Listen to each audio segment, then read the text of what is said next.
நாமக்கல் ஆஞ்சநேயர் பற்றி உங்களுக்கு தெரியுமா? நாமக்கல் ஊருக்கே அடையாளமாக விளங்கும் ஆஞ்சநேயர் கோவிலை பற்றித்தான் இந்த காணொளியில் காண இருக்கிறோம். இது உங்கள் கிராமத்து திண்ணை சேனல். நாமக்கல் ஆஞ்சநேயர் கோயிலின் சிறப்புகள், பிரார்த்தனைகள் மற்றும் தல வரலாறு ஆகியவற்றை காப்போம். வாருங்கள் காணொளிக்கு செல்லலாம்.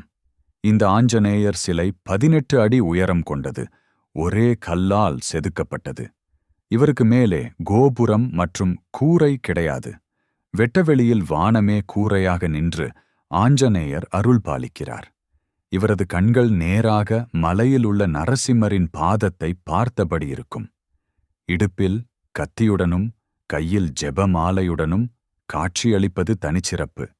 ஆஞ்சநேயரின் வாளை தரிசிக்கும் விதமாக பின்பக்கத்தில் ஒரு சிறிய சதுர வடிவிலான அமைப்பை அமைத்துள்ளார்கள். இங்கு ஆஞ்சநேயருக்கு வடைமாலை சாத்துவது மிகவும் பிரபலம்.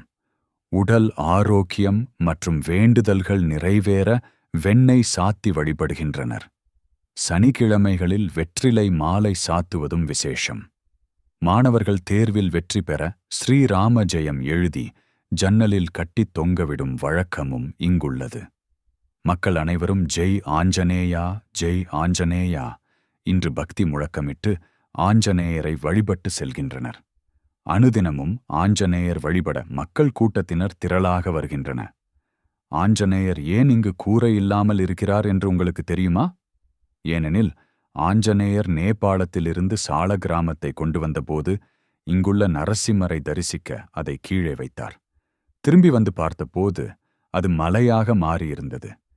நரசிம்மர் இங்கேயே தங்கிவிட அவருக்கு பாதுகாவலராக ஆஞ்சநேயர் வெட்டவெளியில் நின்றார் என்பது வரலாறு. இங்குள்ள ஆஞ்சநேயருக்கு நாமக்குன்ற மீதமர்ந்த நரசிங்கமே என்று கம்பர் பாடியுள்ளார். இவ்வாறு நாமக்கலுக்கே அடையாளமாக விளங்கும் ஆஞ்சநேயர் கோவிலும் நரசிம்மர் கோவிலும் அங்குள்ள மக்களுக்கும் வெளியூரிலிருந்து வந்து பிரார்த்தனை செய்யும் பக்தர்களுக்கும் அருள் பாலிக்கிறார்கள். கோயில் திறந்திருக்கும் நேரம் தினமும் காலை 6:30 முதல் மதியம் 1 மணி வரை, மாலை 4:30 முதல் இரவு 9 மணி வரை திறந்திருக்கும். அதிக அளவில் வாகனங்கள் நிறுத்தக்கூடிய வகையிலான பார்க்கிங் வசதியும் உள்ளது. மீண்டும் இது போன்ற கோவில்கள் பற்றியும் சுற்றுலா தலங்கள் பற்றியும் தெரிந்து கொள்ள எங்களுடன் இணைந்திருங்கள்.